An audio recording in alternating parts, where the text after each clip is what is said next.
Bonjour à toutes et à tous. Aujourd'hui, dans la série des grandes batailles de la guerre 14-18, la bataille de la Trouée des Charmes qui se déroula du 24 au 26 août 1914. Elle oppose la première et deuxième armée française à la sixième et septième armée allemande.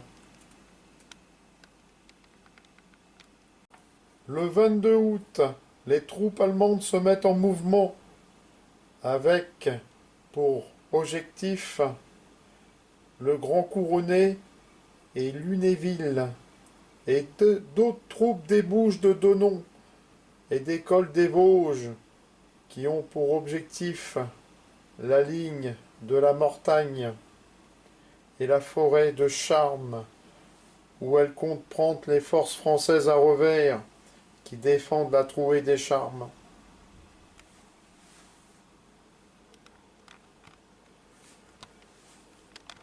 Vers les 8h30, le 16e corps d'armée français subit une attaque sur les hauteurs de Crillon et de Sion-Villers. Le 15e corps d'armée se replie sur les hauteurs de Safet. Les Français repassent la Meurthe en faisant sauter le pont derrière eux.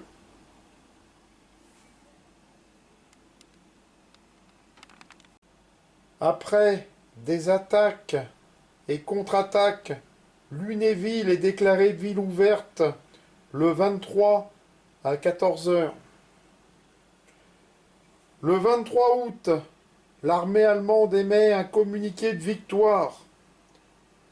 Les ordres est de tendre un piège aux troupes allemandes qui s'avancent imprudemment. Le 24 août, les ordres sont donnés pour la première armée de faire front et de lutter sur place. Pour la deuxième armée, tomber sur le flanc de l'armée allemande si elle s'engage au sud-ouest de Lunéville. À midi, les Allemands attaquent à Celle et à Baccarat. Le 21e corps d'armée, si bien que la 13e et 43e division se replient et creusent des tranchées. L'artillerie française intervient et écrase l'infanterie allemande sous ses obus. L'objectif des Allemands est le village de Roselieur. Le 8e corps d'armée contre-attaque. Le 13e corps d'armée maintient en respect les troupes qui les attaquent. La première armée française lutte pied à pied, retenant les assaillants sur les pentes des Vosges. Une reconnaissance aérienne signale que forte colonne traverse la forêt de Vitrimont. Ils attaquent et prennent Damel-Vierre.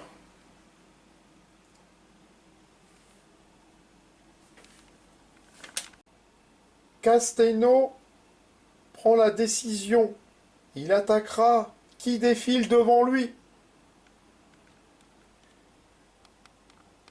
La 39e division du 20e corps d'armée, la 70e division de réserve, les 34e et 35e brigades du 9e corps d'armée se positionnent sur les hauteurs du Grand Couronné.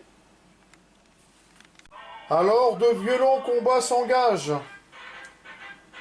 Le 25, les forces allemandes ont atteint au nord les abords de Réméville et au sud la route d'Invaux, Mort-Rivilliers.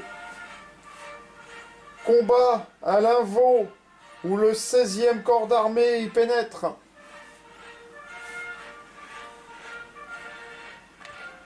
heures, c'est à ce moment que Castelnau télégraphie à ses corps d'armée un ordre resté célèbre.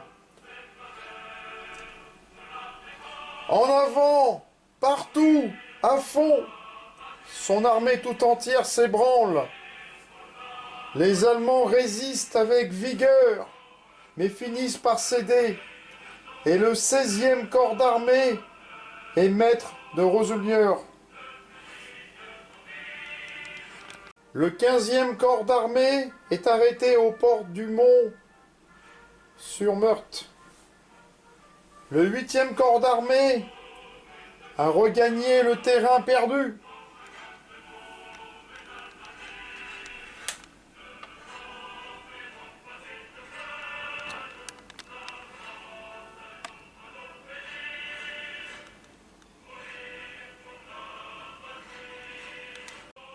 Des renforts allemands entrent dans Courbesault et attaquent le bois Crévic avec de lourdes pertes, car 70 canons français tirent sur eux sans discontinuer.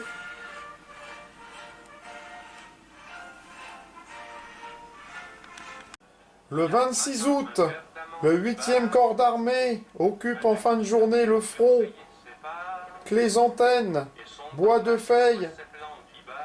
Le 16e corps d'armée atteint vers midi la ligne Romeu-Noville, Francoville, Landrecourt. Au 15e corps d'armée, la ligne Lamat, Exerma-Ménil.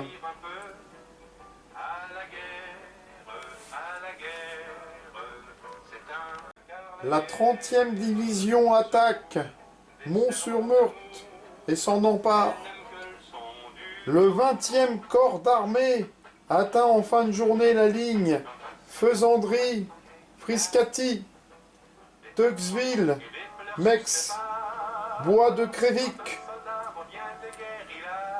Les Allemands restant du 9e corps d'armée,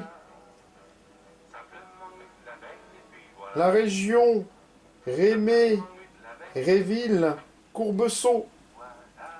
Le piège tendu par Joffre et Castelnau a bien fonctionné. Environ 18 000 soldats allemands y auraient été tués. À noter que le 25 août 1914, près de 4 500 soldats français et allemands sont morts au combat en une seule journée à Roselières.